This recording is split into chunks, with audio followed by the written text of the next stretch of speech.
అందరికీ ప్రభువైన యేసుక్రీస్తు నామములో శుభాభివందనాలు, స్తోత్రాలు.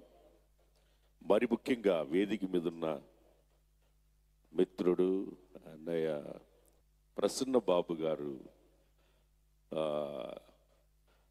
కర్నూలు వచ్చినప్పుడు మేమిద్దరం కలవడం జరిగింది. ఒకసారి కన్వెన్షన్కి రమ్మని మమ్మల్ని పిలవడం జరిగింది. నేను రావడానికి చాలా సంతోషపడ్డాను. మరి ముఖ్యంగా నాన్నగారిని, అయ్యగారిని చూడాలని ఆశ నాకు కూడా ఉంది. ఎప్పుడో మీటింగ్స్ జరిగేటప్పుడు జనాల్లో నిలబడి చూసేవాడిని, వినేవాడిని. ఈరోజు స్వయంగా ఇక్కడికి వచ్చి ఒక మాటలో చెప్పాలంటే చట్టమా తుపాకీ గొట్టమా అని చట్టమా తుపాకీ గొట్టమా అని కట్టి మిగిల్చిన కన్నీటి గాథ అని ఒక్కొక్క టైటిల్ చూస్తూ ఉంటే గుండెల్లో దడబట్టేటట్టు, ఒక్క మాటలో చెప్పాలంటే భూమిని తలకిందులు చేసేవాళ్ళు ఇక్కడికి వచ్చున్నారా అన్నట్లు ఒక సమయంలో ఈ తెలంగాణ, ఆంధ్ర, తెలంగాణ, కర్ణాటక అన్ని ప్రాంతాలలో దుర్బోధకుల్ని ఎండగట్టి పరిచర్యని ఎలా చేయాలో చెప్తూ ప్రతి ఒక్కదానిని తప్పుని తప్పుగా ఖండిస్తూ ప్రవక్త ఆత్మ కలిగి తప్పును తప్పుగా ఖండించకపోతే పాపం విస్తరించిపోతుంది కనుక తప్పును తప్పుగా ఖండిస్తూ పరిచర్యలో ఆ రోజుల్లో ఎంత విస్తారంగా మేము కూడా తిరుగుతున్న రోజుల్లో, ఏసన్న గారితో నేను తిరిగే రోజుల్లో అయ్యగారు కూడా ఆ రోజుల్లో తిరుగుతూ ప్రతి క్యాసెట్ నేను విన్నాను, ప్రతి మెసేజ్ నేను విన్నాను అయ్యగారిది. ప్రతి మెసేజ్ ఒక మాటలో చెప్పాలంటే సద్దాం హుసేన్ బాత్రూమ్ బంగారుతోనా అన్నాడు ఒకసారి.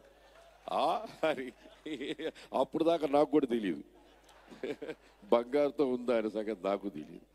సద్దాం హుసేన్ అని ఒక్కొక్క మాటలో చెప్పాలంటే అయ్యగారు చాలామందికి తెలియని ప్రజలకి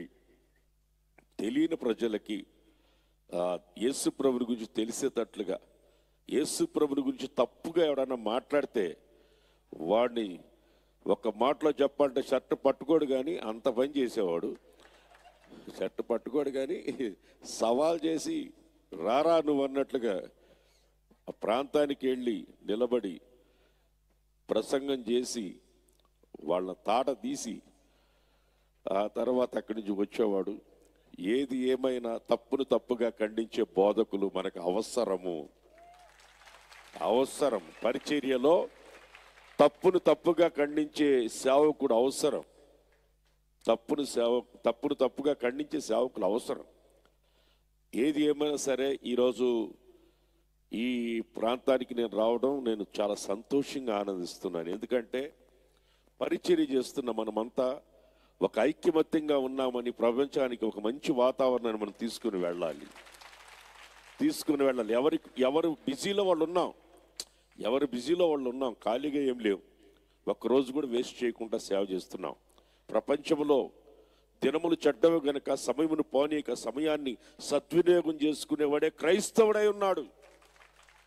అలాగా సమయాన్ని వ్యర్థం చేయకుండా పలు ప్రాంతానికి వెళ్ళి సువార్త ప్రకటించిన నాన్నగారు, ఒక మాటలో చెప్పాలంటే పిడి సుందర్రావు అయ్యగారు నాన్నగారు చాలా ప్రాంతంలో సేవ చేశారు. ఇప్పుడు ఆయన బలాన్నంతా సేవలోనే వాడారు. ఇదిగో రాబోయే రోజుల్లో వాళ్ళ పిల్లలు వచ్చినారు, ప్రసన్న కుమార్ అయ్య గారు వచ్చినారు. రాబోయే రోజుల్లో ఆయన కంటే గొప్ప సేవ మీరు చేయాలని ఒక దైవ సేవకుడిగా నేను ఈ ప్రాంతానికి వచ్చి మీతో కలవడం నాకు చాలా సంతోషంగా ఉంది. మీరు ఇంకా గొప్ప పరిచర్య చెయ్యాలి. ప్రపంచమంతా ఎదురు చూస్తూ ఉంది మీకోసం, ఇప్పటికే ఎదురు చూస్తూ ఉంది. బూది గంతాల వరకు మీరు చెయ్యాలి. ఇక్కడ బైబుల్ సెమినరీ జరుగుతూ ఎంతోమంది సేవకుల్ని ప్రపంచానికి పరిచయం చేస్తూ, ఒక మాటలో చెప్పాలంటే చిన్న పిల్లలు కూడా యూట్యూబ్లో ప్రసంగాలు చేస్తున్నారు. మంచి సబ్జెక్ట్ని ఒకటి తీసుకుని ఆ సబ్జెక్ట్ మీద ఊరికే పాటలు పాడి డ్యాన్స్ లేకుండా సంఘాల్లో ప్రతి ఒక్కరు పాటలో డ్యాన్స్లే అంటా ఉన్నారు. అందరు ప్రతి ఒక్కరు ప్రతి దగ్గర డ్యాన్సులు వేయటమే. పిల్లలంటే డ్యాన్సులు కాదు, ఇందాక చెప్పినట్టు పాట చూడండి, చిన్ననాటి నుండి నేర్చుకోవాలా. యేసు ప్రభు చెప్తుంటే ఈ వడ్రంగి పనివాని కుమారుడికి ఇంత పాండిత్యం ఎక్కడిదని వాళ్ళు తెలుసుకునేటట్లుగా ఇక్కడున్న ప్రతి ఒక్క పిల్లలు ఇక్కడ నుంచి నేర్చుకోవాలి. రాబోయే రోజుల్లో బూది గంతానికి వెళ్ళాలి. ఇప్పటికే చాలామంది నేర్చుకున్నారు. ఇది చాలా విలువైనది. యేసు ప్రభు కూడా మీరు సర్వలోకానికి వెళ్ళి సర్వ సృష్టికి సువార్త ప్రకటించి సంఘాలు కట్టండి, కానుకలు పట్టుకోండి అని చెప్పలేదు. మీరు సర్వలోకానికి వెళ్ళి సర్వ సృష్టికి సువార్త ప్రకటించి నా శిష్యులుగా చేయండి అన్నాడు. ఆ పనిలో వీళ్ళు నిమగ్నమై ఉన్నారు. దేవుడు వాళ్ళకి ఇచ్చిన దర్శనం అది. చాలా మందిని సేవకులుగా చేశారు, ఇంకా చేస్తూ ఉన్నారు, చేసే పనిలోనే ఉన్నారు. అయితే దీనిలో ఒక మాటను మీకు చెప్పాలనుకుంటున్నాను. ఓల్డ్ టెస్టిమెంట్లో మనం గమనించి చూస్తే ఈ పరిచర్య లేవి వంశం మాత్రమే చేసేది. లేవి వంశాన్ని మాత్రమే ఈ యాజకత్వానికి అర్హులు. మోషేకి దేవుడు చెప్పినప్పుడు 12 గోత్రాలలో లేవి గోత్రం యొక్క ఆ కొమ్మ చిగిరించింది కనుక లేవి గోత్రాన్ని ఎన్నుకున్నాడు. ఉన్నతమైన పిలుపుతో పిలిచాడు.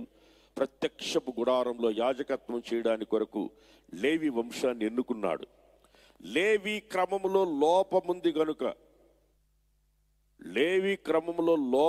కనుక ఆ లోపాన్ని తీసివేయడానికి, అంటే లేవి వంశంలో పుట్టినవాడు మాత్రమే ఈ పరిచర్య చేయాలి ఓల్డ్ టెస్టిమెంట్లో.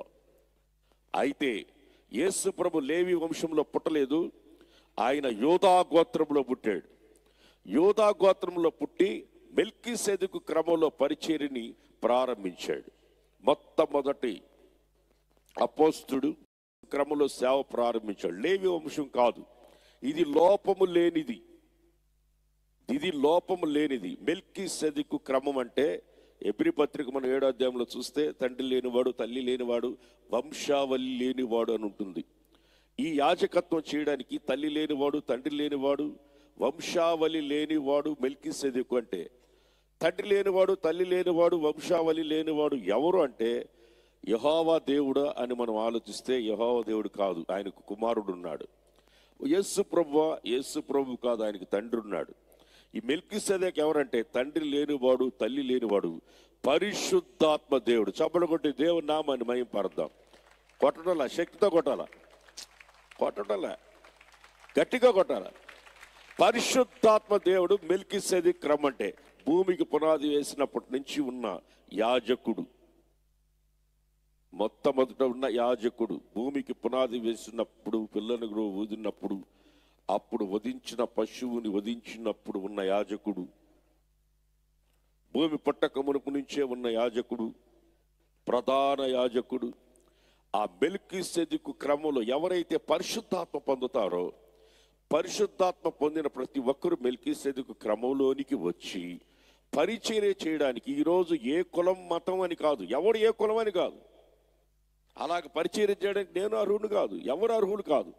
లేవి వంశంలో పుడితేనే యాజకుడు. అప్పుడు ఇప్పుడైతే మెల్కీసెదెకు క్రమంలో అందరూ పరిచర్య చేసే ధన్యతను యేసు ప్రభు ద్వారా మనం కలిగి ఉన్నాం.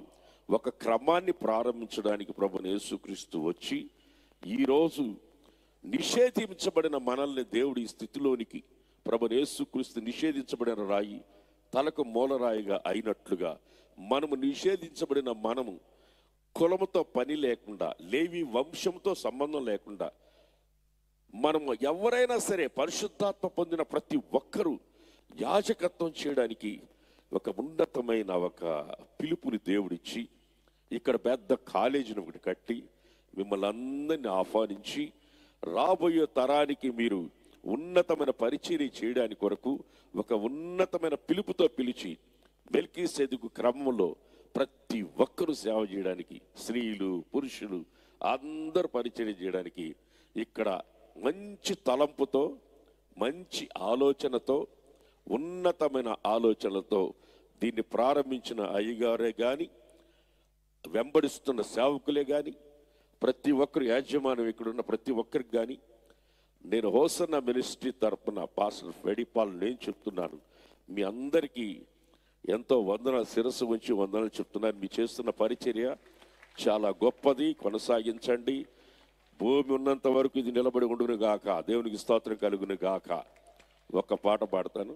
అయ్యగారు చెప్పినట్లు జాన్సన్ విక్టర్ గారు రాసిన పాటల్లో ఒకటి నాకు చాలా ఇష్టం. నీకిష్టమైనది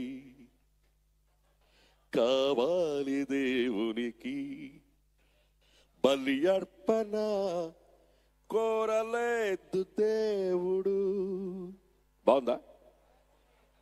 ఈ పల్లవులో చరణంలో ఒక పదం నాకు గుండెని అత్తుకుంది. పెట్టు పెట్టు పాడతా.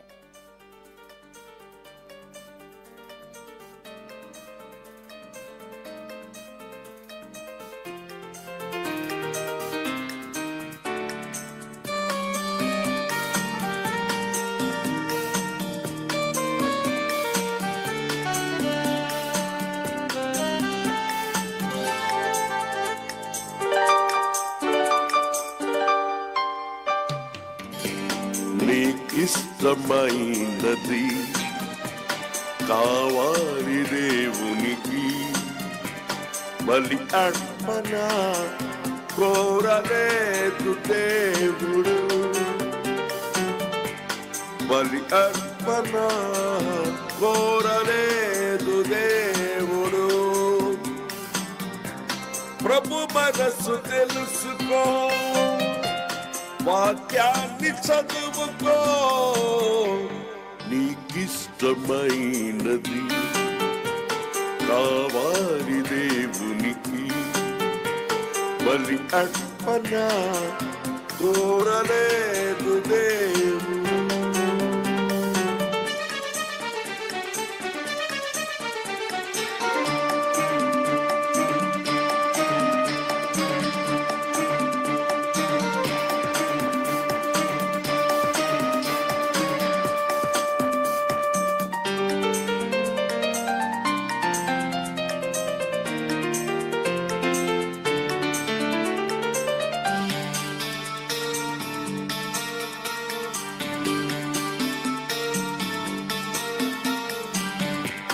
కయ్యూను అర్పణ తెచ్చాడు దేవునికి, హేబేలు అర్పణ నచ్చింది దేవునికి.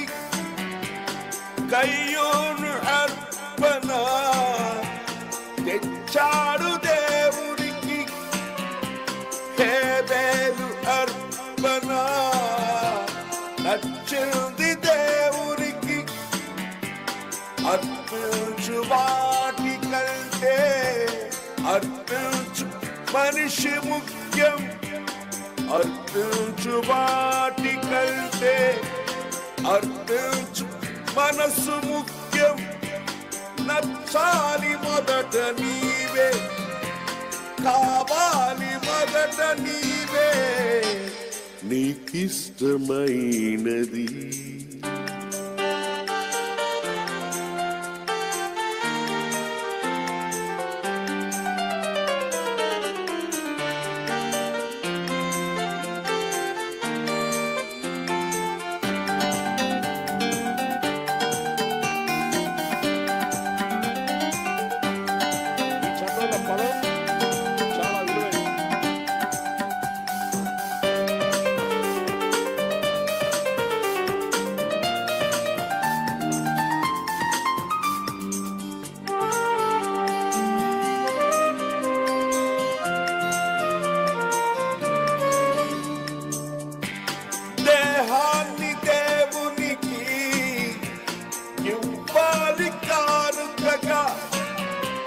క్రీస్తేసువలె నీవు కావాలి యాగముగా. దేహాన్ని దేవునికి ఇవ్వాలి కానుకగా. క్రీస్తేసువలె దేహం కావాలి యాగముగా. నీ ధనము ధాన్యము కంటే ఒక పాపి మార్పు ముఖ్యం. నీ ధనము ధాన్యము కంటే ఒక పాపి మార్పు ముఖ్యం. ప్రకటించు క్రీస్తు కొరకే మరణించు పాపి కొరకే నీకిష్టమైనది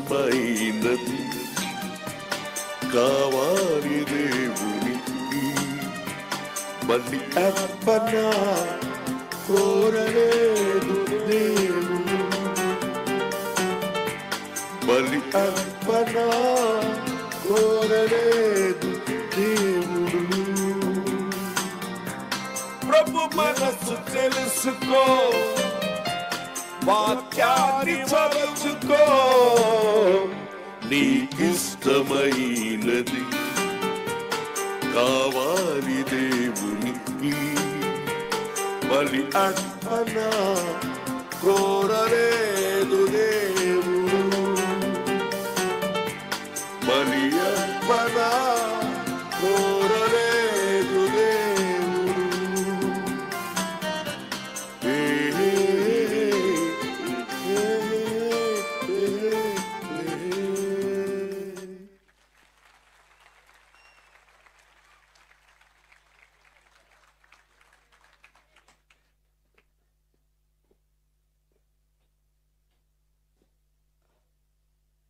హలో ప్రియులారా, నిజంగా ఇప్పటి వరకు పాస్టర్ ఫ్రెడ్డీ పాల్ గారు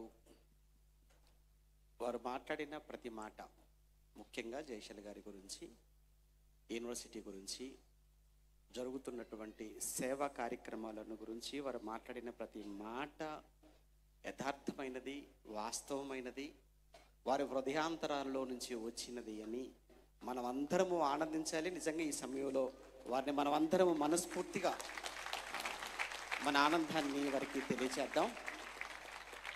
వారు మాట్లాడిన మాటలే కాదు, మీ గాత్రం కానీ మీరు పాడిన విధానం కానీ ఇది కూడా చాలా అత్యద్భుతం సార్.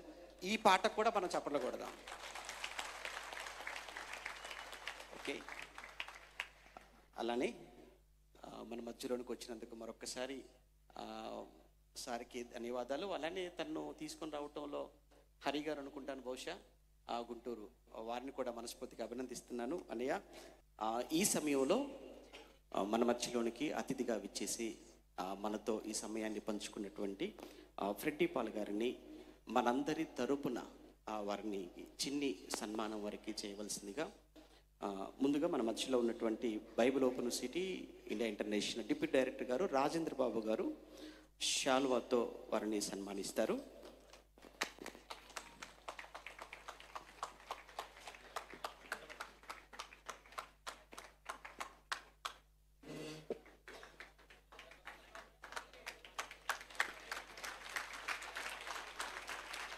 అలానే బొకే కూడా ఇస్తారు, బొకే కూడా అందిస్తారు.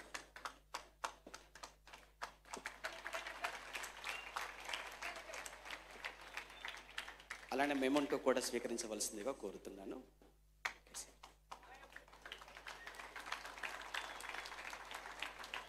అలానే ఈ సంతోష్ కుమార్ గారు, మరో డిప్యూటీ డైరెక్టర్ గారు, జైశాలి సింహ గర్చిన తెలుగు ఇంగ్లీష్ వర్షన్స్తో పాటు ఈ pan India album audio video, అలానే జైశాలి గారి ప్రసంగాలు, ప్రసన్న అనే ప్రసంగాలతో కూడుకున్న పెన్ డ్రైవ్స్ అందిస్తారు. Okay, thank you sir.